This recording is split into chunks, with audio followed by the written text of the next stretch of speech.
Good evening and welcome to this edition of the Speakers and Leaders Hour. I'm Dave Wilkins, your host, and this is the program that comes into your home on the first Tuesday of the month from 7 to 8 p.m. here from the Allen County Public Library, and we are live. Remember, this is a live show, and you can be an interactive part of it by giving us a call. That number, if it isn't on the screen, is 422-3902, and we'll try to take calls anytime you want to put them in. But why are we here and what are we doing? As we are every month, we're here to talk about the Toastmasters International Organization. And a little later on, we will talk about Robert's Rules of Order and the National Association of Parliamentarians. We'd like to give a little introduction about what Toastmasters is. It's a public speaking club. It's not a class, it's a club. And there are clubs all over the world now, some over 12,000 worldwide. And they have one stated purpose, is to make the people who are there better speakers and indeed better leaders. There used to always be just the speaking portion, but we have found out that once you become a very good speaker and you're standing up and you're speaking in front of a group, all of a sudden you become a leader. Because you're asked to either run for office or people look to you for advice to do things. And how do we do that? We do that in a setting where it is, as I said, a club. We have organizational skills that are demonstrated because we have a set program put in place and each person knows what their duties are before the evening starts. True enough, some evenings we have to kind of improvise and fill in. But by and large, the programs are indeed structured and people do know exactly what's going on.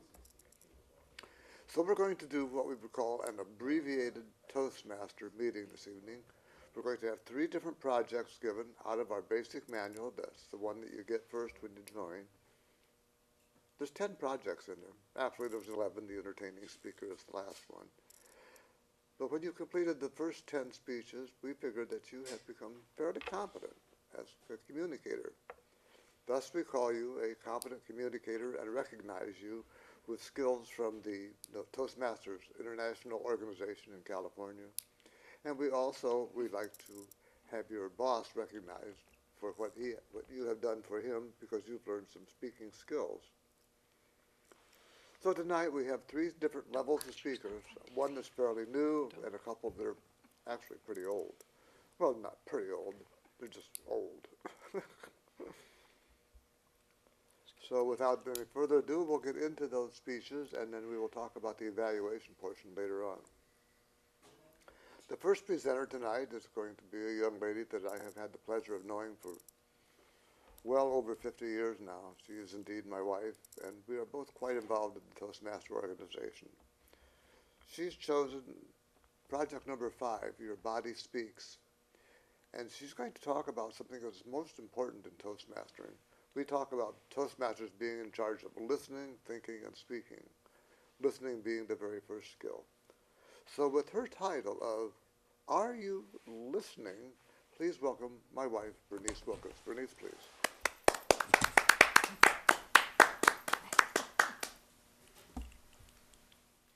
Thank you, Dave. I think you just gave away the first half of my speech. No, that's okay. People hear Toastmasters, and of course, right away they think, public speaking. Well, I'm never going to give a speech. If you're lucky, maybe you never ever will. At some time or other, though, in the business world, you do end up finding yourself on your feet, facing a crowd, and having to give a speech. But that's only part of the Toastmaster program. What we are is a communication group. That means more than public speaking. Communication, it can be through technology, and Toastmasters is rolling out a brand new program in January that involves technology in the communication program. But also, it means communicating by word of mouth, not necessarily a speech, with your boss, your neighbor, your spouse. Toastmasters actually can help you get along better with your family. Can you believe that? What a miracle. But through the Toastmaster program, you do learn to be kinder to each other. You learn to be helpful to each other. And if you're lucky, that will spill over into your everyday life. It will help you to communicate better with everyone around you. So communication, that's what Toastmasters is all about. Talking, of course, is a big part of it. Learning to speak effectively, learning to say what you mean, which we often don't do. But there's another part that's just as important, and we don't address it very often at all. The other part of the equation is listening. Listening, really listening. Not just letting the sound come into your ears and go one inside and out the other. And that's what happens a lot of the time. But really and truly listening. How do you really and truly listen? Well, I can tell you a few ways that you don't listen. If you're talking with somebody and sitting there texting while you're talking to them, you're not listening to them. If you're on your cell phone, you have it glued to your ear. A phone call comes in, maybe during family dinner, and your dad gets mad. You can talk to your friends after dinner is over. It causes friction. There's so many ways that we don't listen. We're not giving the person that is talking to us our full attention. That's what listening is. Giving them your full attention. Really hearing what they say. Look at them when they're talking to you. Nod your head from time to time. Or maybe shake your head if you don't agree with them. Laugh if it's appropriate. But show that you really and truly, sincerely are listening to what they have to say. And then responding.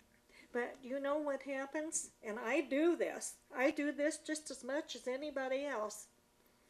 Instead of really listening to the person, I'm busy formulating what I'm going to say back. We all do that. That's not really listening. But I don't know, I guess at the moment I think it's more important that I share my opinions than I listen to their opinions. There's just so many ways that we do things like that, that interfere with friendships, that interfere with our work ethics, that interfere with our home life. And so many times we hear what the person is saying to us, but you know what? Sometimes they're not saying what they mean.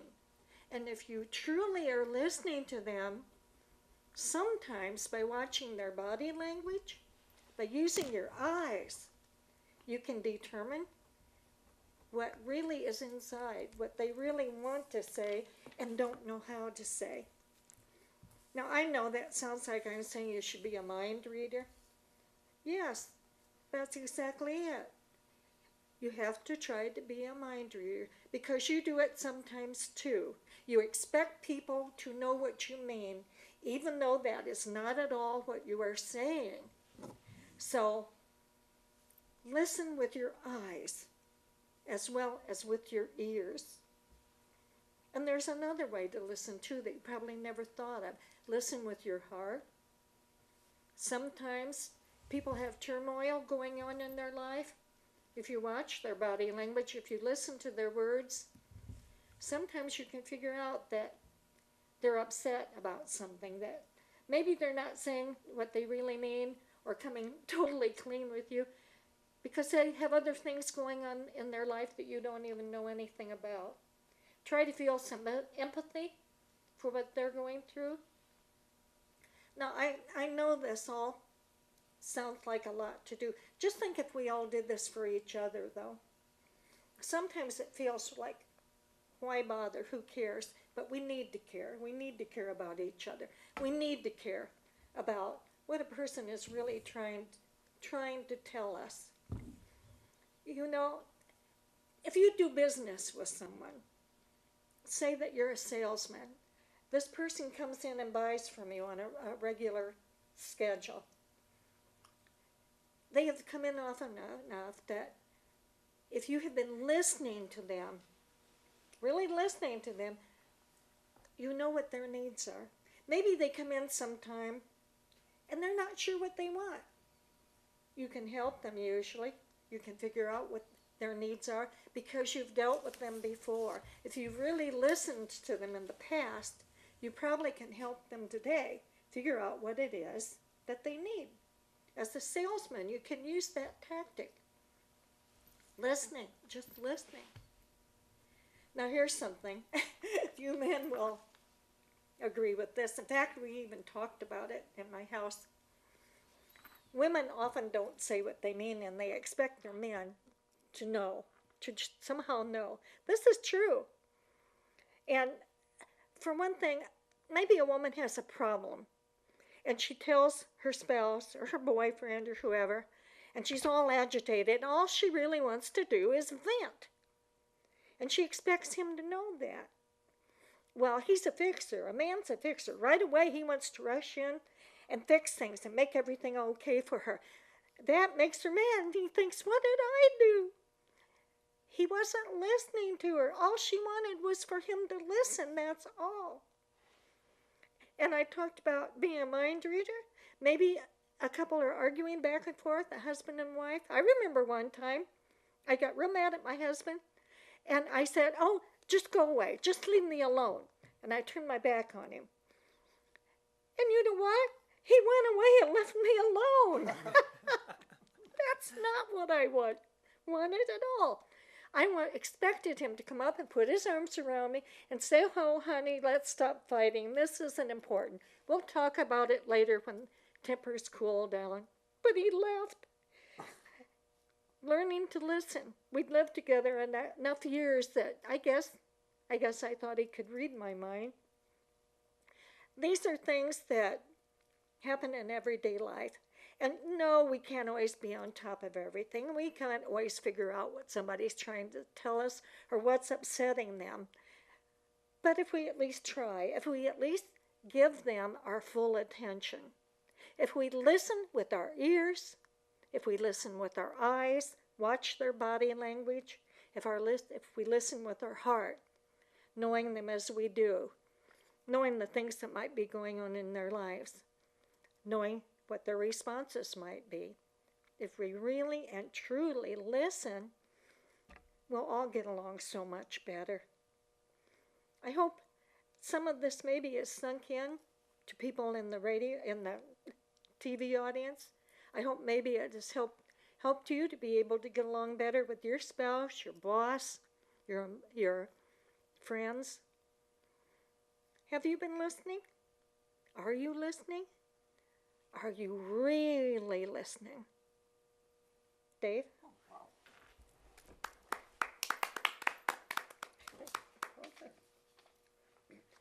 Thank you very much, Berniece. And yes, I was listening, and I do remember some of those times in the past. Toastmasters, as an organization, will help you indeed learn to listen. We learn to emulate the people who are in the club, and we have found out that if someone is talking, you're not talking back and just ignoring what they're saying.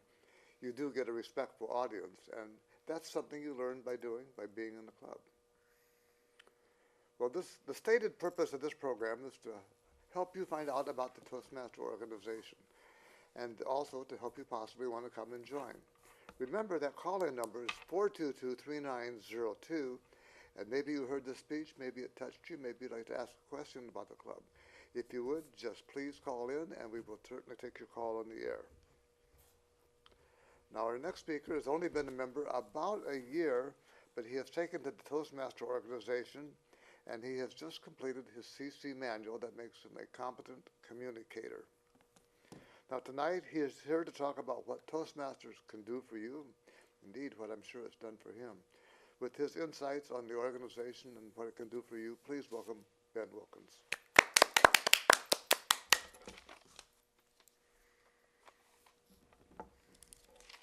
Thank you, Dave. And welcome to our television audience here at home. Before I begin with this, I did want to mention I was listening as well, and I thought you did a wonderful job with that. And you made some very good points that I don't think we all think of very often, and maybe we should think about more often. One of the things that you were trying to say that I remembered was a quote that I really love is, most of us listen to respond instead of listening to understand. Mm-hmm. And I think that Toastmasters not only can help you listen to understand better, but can just, as you had said, polish your listening skills, since a lot of us, I'm sure, need to do that. So, as Dave has said, I am a fairly new member. I've been here about a year. And I just completed my first basic manual, and I'm a competent communicator bronze, I think is the award that I got. Just communicator. I don't have the bronze yet? Oh, darn. Okay. Either way, I just completed the first manual. And that leads me right into what can Toastmasters do for you. Toastmasters can help you in a lot of different ways, and I'm going to break that down. I'm going to break it down and explain how this can help you. My boss just recently received the letter from Toastmasters International telling him about the Toastmasters organization and notifying him that I completed my first manual and that I've been with this group for almost a year now. And I was really shocked at his response to that letter. He told me that when he received it, he told me that he was really surprised that I stuck with this group as long as I have. And I was kind of taken aback by that at first. I didn't quite know what he meant. I realized that I wasn't really listening to what he was saying. I then later realized that what he meant by that was that he was surprised because he knew how much I enjoyed Toastmasters, and he knew that if I continued with it, that I would get better at it every day. He congratulated me on completing that first manual, and he told me that he's looking forward to having more letters from Toastmasters come to his store. Probably not, but we'll see. We'll see. So what is Toastmasters? These are going to be some questions that I've gotten from people regarding the Toastmasters organization. Now, being a member at 521 Anthony Wayne, I feel that I'm getting better at being able to talk about Toastmasters. So what is Toastmasters? First of all, as you both have said now, Toastmasters is a club. It's not a class. It's not required. It's not anything strict. It is a club. And I feel, are more of a family than a club. Like, we all get along very well. We all understand that all of us are trying to work on something that we're trying to better ourselves on, and we are all there to support each other to get better at these things. Toastmasters is designed to help you not only learn how to lead a group, but how to also speak effectively and effectively project your thoughts into words. So what can Toastmasters do for me is the number one question that I get, aside from what is it? So now you've told me what it is, what can it do for me? Toastmasters can help you in probably more ways than I can explain. Right out of the gate, the first thing I would say that Toastmasters can do for you is that it can help you communicate more effectively, whether it be to a large group or to a small group, such as what we have here today.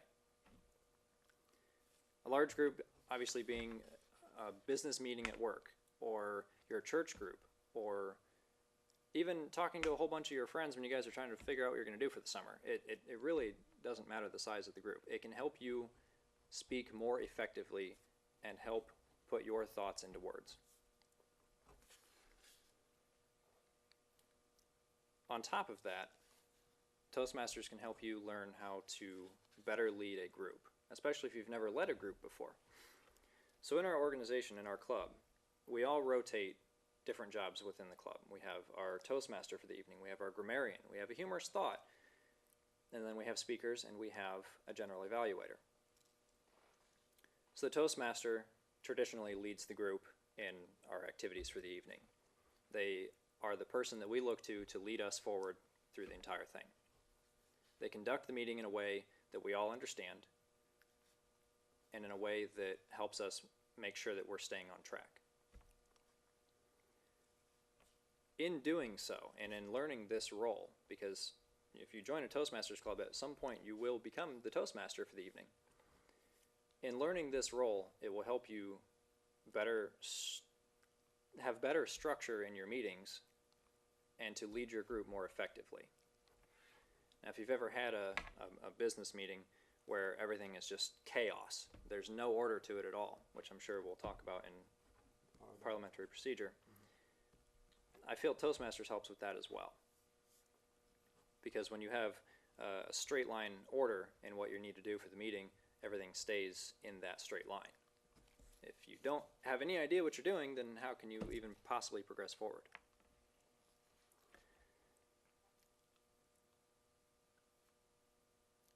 So why should I join Toastmasters is the next question that I get from people when I'm talking to them about this organization. Most often I tell people, you should join Toastmasters if you ever speak to anybody in your life. On a daily basis, if you think about how many people you talk to on a daily basis, no matter if you're going to work that day, you're off work that day, unless you're staying in your house all day long, you're going to communicate with at least 5 people. Almost guaranteed. I think you should join Toastmasters if you have any desire to better, more effectively communicate what you're trying to say to people. And because we always will have an interaction, because we will always have a need to communicate, why not be better at it? Yes, it's good to be a better listener, obviously, but how can they listen if you don't know how to communicate?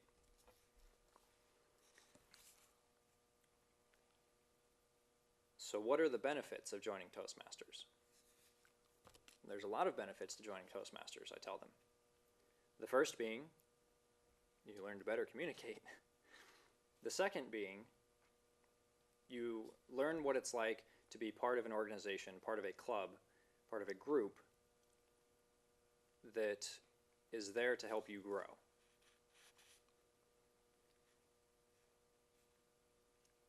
On top of that, the benefits can also lead to, as I mentioned earlier, your Toastmasters will send a letter to your employer notifying them of your success within this organization.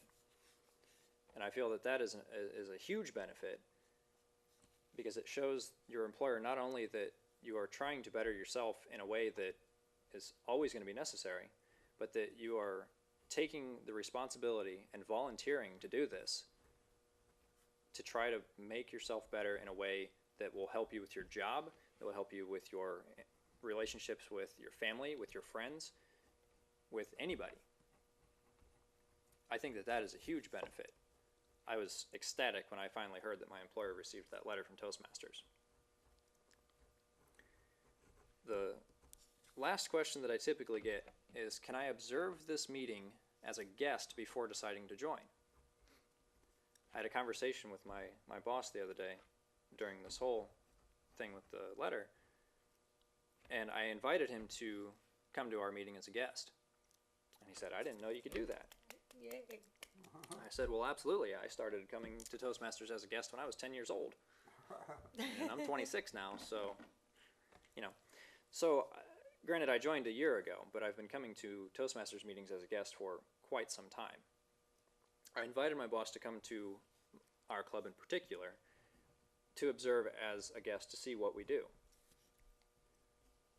Because he's asked me all these exact same questions. Well, what is it? Why did you join? What are the benefits? Like, what's the point? Was basically the gist of what he was saying. So when I invited him to come as a guest, he said he would think about it. So we'll see how that goes. I'm going to ask him again in a couple days. But yes, absolutely, you can come and observe our meetings as a guest as many times as you'd like. Can't promise that we're not going to ask you to join, because we probably will. But you are more than welcome to come as a guest, just to see what we do. There's no cost. The only thing that's going to cost you is a little bit of your time. Hour and a half of your time on a Thursday night to come and see us, ask some questions, get some more information, or you can sit in the back of the room and just watch us. You don't even have to say anything. If you don't want to speak, we're not going to make you speak. If you don't want to participate, you don't have to participate. Just observe. There's no force here. There's no expectations. There's nothing saying you have to do anything. We're going to put it down at your feet, and if you decide to pick it up and run with it, then good for you. If you don't, that's okay. You can come back to it at a later time if you want. we love having guests at our meetings. Our guests make our meetings more exciting, I think, because it adds new lifeblood to the club. It allows us to not only brag a little bit about what we do, but also to help inform somebody that doesn't know what we do, to hopefully convince them to join. In closing, I would just like to say that as a Toastmaster, I can honestly say that even if I left the club tomorrow, I'm still a better person now for having done it in the first place. I'll continue to go to Toastmasters. I've actually just renewed my membership recently. I fully intend to continue with Toastmasters until a time that I'm not able to, which I don't foresee happening. Toastmasters is a wonderful, wonderful organization, and I realize now I should have joined sooner. I really should have. Instead of waiting to be made an offer to come, I should have joined sooner. I absolutely adore Toastmasters and what they do and what they've done for me, and I know that they can help you just as much as they've helped me. Dave. And the crowd goes wild. Yay! What a great speech, Ben, and you hit on many, many points that make the meeting so interesting and so valuable to you. One thing you didn't mention was the table topics, and that's the part of the program where we ask those who aren't giving regularly long speeches to participate with a 1-minute answer on a question that is given to you impromptu. Now that sounds, ooh, scary, impromptu, but actually it's kind of a lot of fun. And you're given that minute to talk about whatever you want. That question can be a guideline as to how you answer it, or you can use the minute to talk about whatever you want. The point is, you have 1 minute to speak in public. And a lot of times, that'll be the first time, a lot of people, the only time they ever in their life stand up in front of a group and give an answer to the public. And another thing that I'd like to touch on that I think is important is your self-confidence. Most people would say, oh, I don't want to get up in front of a group, I can't stand there. If I stand up, my tongue gets tied and I don't say right, and I don't know, I could never do that. And a lot of people might wonder about doing a television show. Do you think we look pretty good doing this? Do we seem to know what we're doing? You could call and tell us. That number is 422-3902. And I'm going to give you a speech, and I entitled it, The Magic Periscope. Now, if you were a little kid, do you remember that little device you had? You could have even made one out of a tube for the paper towels in your kitchen and put 2 mirrors at different angles. Then you look in the hole, and then you can see around corners or over the top of things. So what is a periscope? A periscope, by definition, is a device that allows you to see what you cannot see without the device. It's kind of a complicated thing, but it means you're seeing something that you can't see without the gadget in your hand. Now, there's all kinds of magic periscopes. Ships have them, and submarines have them, and they do this, and they do this, and then they say, fire!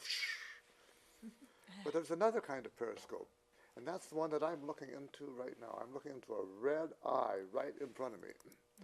And that red eye, through a whole bunch of electronics that I do not understand, takes whatever there's going on there, scrambles it into an image, shoves it down this tube all the way out to a tower somewhere.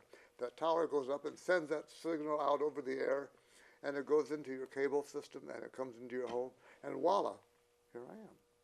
It's magic. I don't know how it works, but I've been doing this now for a little over 20 years, and I understand how interesting and how intimidating a studio can be. In fact, I think that we are sometimes quite intimidating here. But what I want to talk about is, if I can do a TV show, well then by golly, so can you. All you have to do is have to have an idea. Perhaps you'd want to do a single standing alone TV show where you stand in front of this camera and go, hi Mom, hi Mom, and do that for a half hour. Or maybe you've got a hobby out there. Maybe you like to grow African violets, or you like to crochet, or you knit, or you have a weaving machine, or whatever.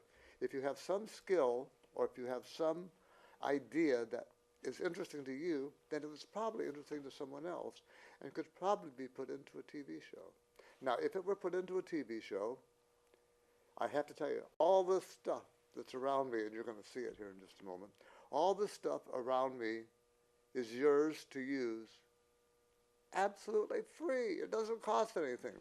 This is part of your tax dollar at work, the part that goes to the Allen County Public Library, puts together the studio, hires the help that's here. There's all kinds of professional people around here who will help you do whatever it is that you want to do. You have to have an idea. You have to be willing to come down here and sit down with a person named Norm, and you pitch him your idea. And then you talk to him about, well, maybe I'll need a small studio, or maybe I'll need this great big studio that I'm in right now, or maybe you can do it with a remote camera and do it in your own living room or your own kitchen. Pitch the idea. Put it together. Norm will give you a booklet of people who you can call to have camera operators and audio technicians. And you can't have mine. I have the best in the world. I've got Jim Mount right here, who's doing an excellent job on camera and has done it for years. Our technical director is Otto Boucher. He's a paid employee here, and he is the best producer I think we can have. And last but certainly not least is the man that I know so well, and that is Dennis Osborne, and he's our audio technician tonight. But anyway, if you've never seen the inside of this TV studio, I'm going to have our cameraman slowly do a complete 360 of everything that you see, starting with where I'm at here at the studio, at the lectern. So just, if you can, Jim, just do a complete 360 nice and slow and just take in everything you can. So here we go, and I'll talk about what we're seeing here. Well, that's the end of the table that there's nobody at. But see, you might not have known that if you hadn't done this. And we have this white curtain behind us. Then you're going to see some of the black curtain that's there. There you're going to see a ladder that they use when they have to adjust the lights above us. That TV screen is called My Monitor, and I can see what's going on there. And then as you turn a little further, you're going to see some more TV cameras. And that bright spot coming in is the booth. And that is the booth where the audio technician and the director are, and they're in there, and they're waving at us right now. So anyway, that was a banner that was done when they had the anniversary. I think it was 20 or 25 years. It's been hanging there. No, maybe 10 years. That was back when we were Channel 10. Anyway, there's the doors, the access, the entrance to the studio. And Jim, you're doing a great job there going in the circle. I hope you're not getting too dizzy. Props. It's just a blank wall. Props. And then behind over here, do you see a lot of the props? A lot of the shows they do use these various props, the nice chairs, the flowers and everything. There's a whole set back there for a show called Uncle Ducky. And Uncle Ducky is a comedy show that's really fun to watch, and he used to be a Toastmaster too. Jim, thank you. You go around in circles really well. Give him a hand for doing that. Good job. We have a phone call. My goodness gracious. Caller, are you there? Yeah, I'm here. Okay, what is your question? Yeah, I was wondering about Jody, Isaac, and Elijah. Jody, Isaac, and Eliza. Are they Toastmasters? Oh, I don't know. Is he gone? He's gone? Okay. All right. I think we got cut off there, but maybe you can call back and explain what that is. Okay. Anyway, Jim, thank you for going around the circle. You did a great job, and that gives an idea of what the studio looks like. And as I was saying, if you want to do a show, this is yours to use. You don't have to have this table configuration. You can have a whole bunch of easy chairs. You can have bar stools. You can do whatever you want. You need an idea, and you need to be willing to get in front of a camera. Toastmasters is what put me in front of this camera, and also a man named Bob Lyman. If you knew Bob Lyman, he takes you places you never knew you could possibly want to go, and will set you down and put you there. And this was about, oh my gosh, it's got to be almost 30 years now, 28 years anyway, that Bob Lyman came down here and did a TV show. Then he and I had a show. But he's the one that got me in front of the camera and said, you can do this. He said, it's just like talking to people at home, only there's this big round eye that's about as big as a big old fish eye, and you look into that eye and you talk to it like it's your living room, and you're just on the other side of that line. Toastmasters gave me the confidence to stand here and do this, and also to talk. And I'm talking fairly extemporaneously. I'm just actually running my mouth. But I'm doing it because I've done it a few times and I know what I'm doing, so I'm able to do that. But Toastmasters, in their basic manual, allows you 10 projects to hone your skills from the first nervous icebreaker all the way up to the inspire your audience speech. Now, those 10 speeches, as I say, are part of the basic manual. And they have something in there that is something that we call evaluation. Now, this is how you learn. The first speaker we had tonight was, let's see, Berniece Wilkins, and her evaluator is myself. All right. Uh-oh. Now, in each book, each manual, there is a project, and hers was on Your Body Speaks. She was to use gestures. And if you notice tonight, her gestures were very good. She talked about using her ears. She talked about hearing with your heart, and so on. And her title was, Are You Listening? Her project certainly met the goals of the one that she was working on. And all of the basic things I have actually marked quite well because you are an accomplished speaker. You've done this a lot of years. Things that you'd use, people might notice, and I would be happy to comment on them. You have such a great vocabulary. You use the correct words. You have great grammar. Your presentation had a certain opening, body, and close. It was a well-structured presentation. It was informative. It would have been informative to Toastmasters. It would have been informative to the audience out there at home tonight. It was quite educational, and one of the things I really liked about it was you were really, really sincere. You just felt like this was coming from your heart, and you just did a wonderful job.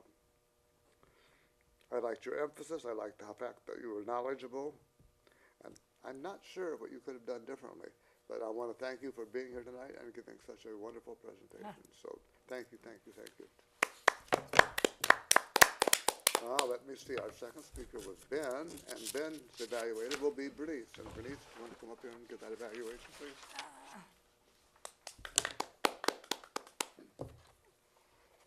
By the way, we applaud all the time to keep excitement up, but when it's a small group, it's hard to do enough applauding, but we'll give it our shot. So The crowd goes wild. Yeah. Okay. I don't know if I've evaluated you before, Ben. It's been a while. Have I? I It's been a didn't long remember. while. I think you evaluated my icebreaker. I've heard a lot of your speeches. Well, you should join Toastmasters. Well, the title is right out there. Doesn't leave anybody anything to wonder about. I thought that your opening was one that would grab the audience, that would make them be interested, want to listen to the speech. That's always very important. You were very sincere. I believed you. I don't know if you're lying to me or not about being so excited about Toastmasters, but I believed it. It excited me to hear that. I'm glad. You definitely were a credible source for this information because you've been a member a year. So you know what you're talking about by now. You did, to some extent, appeal to the audience's self-interest by showing how much it had done for you and different facets of your life. And I think they probably could see that that could apply to them too. So that should have interested them. That should have captured their interest. I have a question mark. Did the speaker properly use emotion to persuade the audience to support your views? You're not a real emotional speaker. I tend to really get carried away. I'm that way normally. I think you normally, even just in regular conversation, aren't real emotional. True. And I put a question mark because I don't know if high emotion is necessary really all the time. Your body language, I thought perhaps you could have used a few more gestures. You had a lot of gestures down here on the lectern where probably the viewing audience just saw your hands going up and down. Gestures should be meaningful. Air out the armpits a little bit and get your arms up there. I think I hope the audience is persuaded I think they should be. I think everything you said was important and was forceful, and it should have just grabbed people because it's so important in today's workplace, especially to be a good presenter, to be have good communication skills. And I put down, were you persuaded to accept your views? Well, of course I was persuaded. I'm a Toastmaster, for heaven's sakes, you know. I was persuaded. On improvement, the only thing I said was more effective use of gestures, and perhaps, and I don't think I did this either, smile. I never saw you smile, and I'm not sure that I did either, but they tell you to appear friendly to your audience. To draw your audience in and make them comfortable, you need to smile. And I'm not sure that I did that.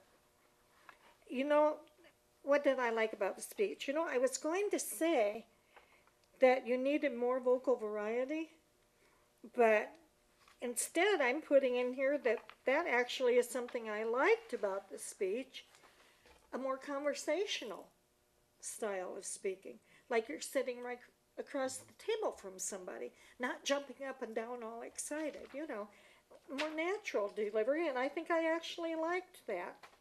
So I changed my view on that, and I thought your thought processes, your logic is rather interesting.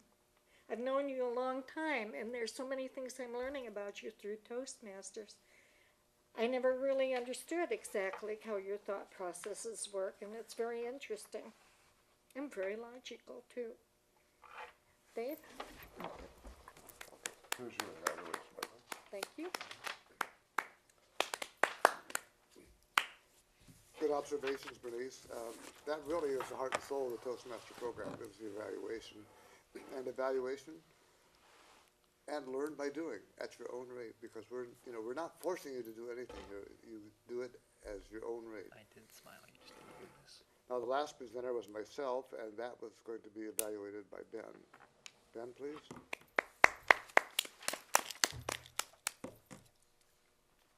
Thank you, Dave. That was a really good speech. I liked how well it flowed, but you talked about different things. It was real good. So with the evaluation of said speeches, this, as Dave has said, this is what helps us grow. This is the heart and soul of Toastmasters, the whole purpose. So I thought, first off, that you did very well with your speech, as always. I mean, and I'm not just saying that because you're my grandpa. Like you really did do a very, very good job. I felt that it applied to the audience very well because you were mainly talking about the television show, talking to a television audience. It's very, very, very form-fitting. It asked if your topic was well researched, and I couldn't help but be a little sarcastic here and say, of course it was well researched. You've had about 20 years of research on this particular topic. Okay. And on Toastmasters, more than that. So I would say both your topics were very, very well researched. So how well did the speaker how well did the speaker support his or her main points? I said very well. You gave very good examples, especially showing the audience the entire studio. And was the support material appropriate for the point made? And I said yes. See above. I made a little arrow for you. It's the exact same purpose there. That in talking to a television audience, and you show them the entire television studio to explain to them, not only what it is that's going on here and how it works, but to actually show them is something entirely different. You could explain it all day long, but to actually show it gives a lot more information. I think that your purpose was very clear in supporting Toastmasters and promoting public speaking, not only in talking about Toastmasters itself, but also talking to a public live audience. Mm-hmm. Both of those flowed very well together, I think. It also asks if you varied your types of support material. And I said yes, because you've talked about TV shows and Toastmasters and extemporaneously speaking, where you didn't really have notes, but all of your notes are here, which I've noticed you do that a lot. I don't think I've ever actually seen you use notes. So, again, I would commend you on that as well, because that's that's great to be able to do. Your organization was really well, especially for having talked about multiple different points throughout the speech, that you didn't just jump all over the place. That you talked about this one particular section, and then this one particular section, and then this one, and then you had to close, instead of bouncing back and forth. So your organization is always very, very good, and I've noticed that as well in listening to you speak. I think what I liked the most about it was like I said, the showing the audience the studio, because it gives a really good example of what all we do here and what happens here, and all of the hard work that goes in with the camera operator and the director and the audio technician. That it's not just as simple as you're seeing me go. Like there's a lot more to it than that, and I thought that was really cool. So overall, I think you did a very, very good job. I didn't really see much that you could have improved upon. I mean, trying to nitpick even, couldn't think of anything. So very, very good job. All right, thank you. Thank you very much, Ben. I'll take my evaluation. Well, over the past 50 minutes, you've heard three different speeches from the basic manual. We've had some evaluations. Our speeches have run a little over time, and I guess that's okay.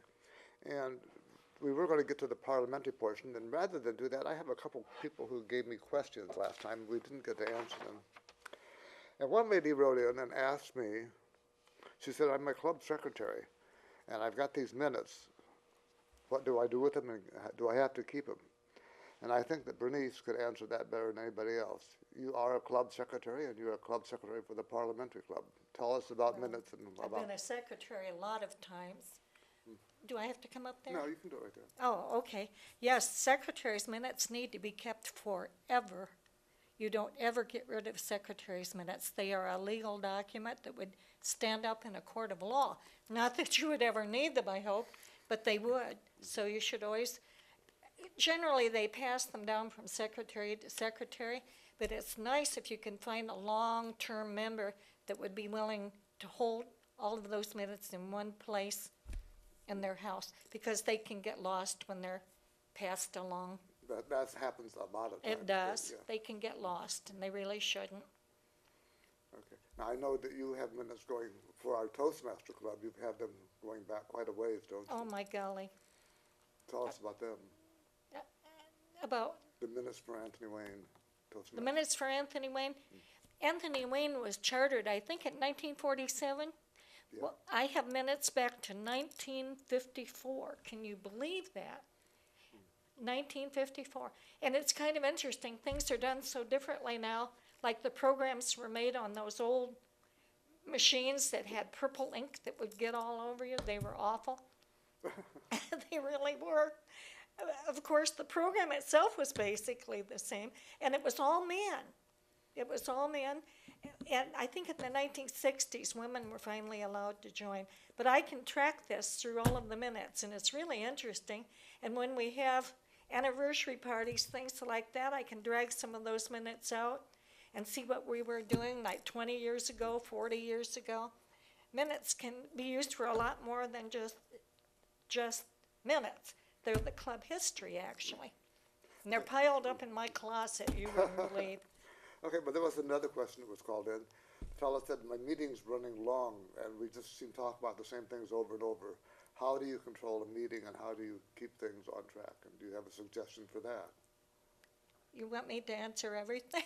Well, that's going to be about the last one, I think. Well, one way that you can keep people from speaking too long, especially on reports, whoever makes out the program, they should put on that program that speakers are allowed maybe 1 or 2 minutes, whatever the club decides, and that's it. And when they've spoken their time, the chairperson should tell them that their time is up.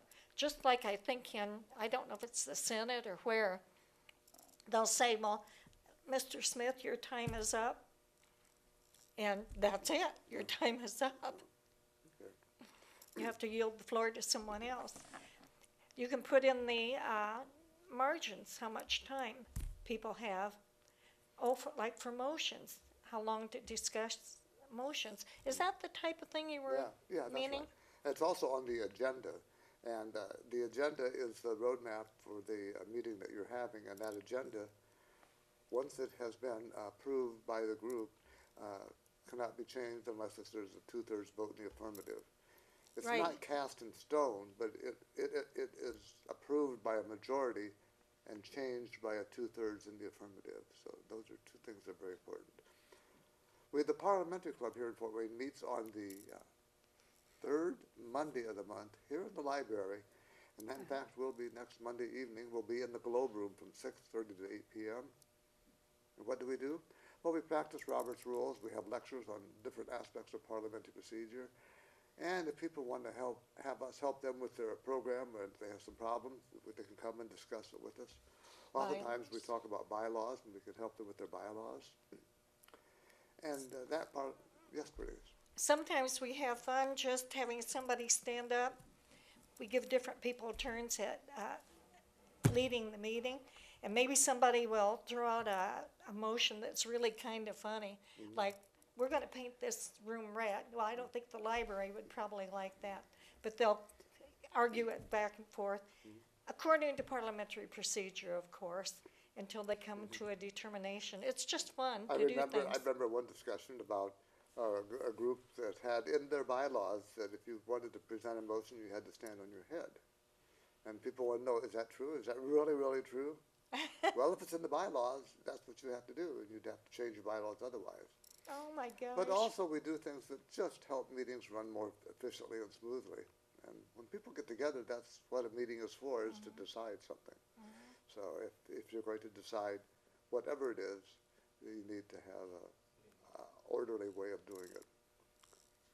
And again, as I said, we meet the third Monday of the month. That's this Monday coming up here in November, and that will be the monthly meeting. Then our next meeting will be in January, because we have in December we have a Christmas party, so that won't be here in the library. And then there is the Toastmaster Club, and that's the Anthony Wayne Toastmasters, and we meet at the Ivy Tech. We meet on Thursday nights in room 1626. That's the campus that's there on Coliseum, bordered on one side by Anthony and on the other side by Crescent. 6:30 to 8 p.m., and if you can make it, we would love to have you come and visit. Love to have you come and join, but come and visit first, see what we do. We are not the only club in Fort Wayne. There are clubs that meet on Tuesday night out at the Lutheran Hospital. That's the Smokey Montgomery 159 Club. That's the oldest club in Fort Wayne. They meet on second and fourth Tuesdays from, I believe, 6:30 to 8 p.m. Then there's the Bob Lyman Club, and that meets at the Pizza Hut at Northcrest, and they meet on Monday night, the second and fourth Monday nights of the month. Just like our club, they welcome long-lost friends. And then there are other clubs. All you have to do is go to Toastmasters.org and click on Indiana and say, find a club near you. If there isn't a club close by, you can also have us start a club for you. We'd be happy to do that for you, too. How about Decatur? Decatur, Indiana, is looking for people to start a club, and if you want to get with Patricia Roomslaw, we have a phone call. Oh, ma'am, could you shut off your shut down your television, please? Oh, we have a caller. Great. Turn down my television. Okay.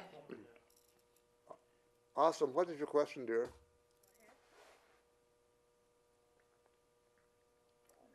They're going. Hello, Berniece. How are you? Who is this, please? This is Jennifer S. Oh, yes. How are you guys? I just wanted Who is it? that I was a Toastmaster. How much you really encouraged me in my journey in public speaking. It's Genevieve Betts. Genevieve. Remember? Oh, my Yeah. God. Yeah. Hey, it's good to hear from you. We're still meeting at Ivy Tech, and we'd love to have you come out and visit us. How's your radio show going? It's going wonderfully. I just turned my TV on, and I saw you guys, and I said I had to say something to you because I've spoken often about Toastmasters Okay. and the impression that you've made upon me. Okay. I wish I would have called earlier so that I could have spoken on air, but I wanted to say hello to you. Hi, okay. Dave. Hi, Berniece, and anyone else that's there. That's our grandson, Ben, and he's a Toastmaster too now. Okay, I didn't get to see him. Came home and just turned the TV on. Okay. All right. Do you want to give a commercial for Toastmasters? When What right now? you mean, Yeah. What should people do? Should they come to our meetings? are you asking me? Yeah. Yeah. Sure. I'm asking you. What would you like for me to do I'd like to have you give the commercial for Toastmasters.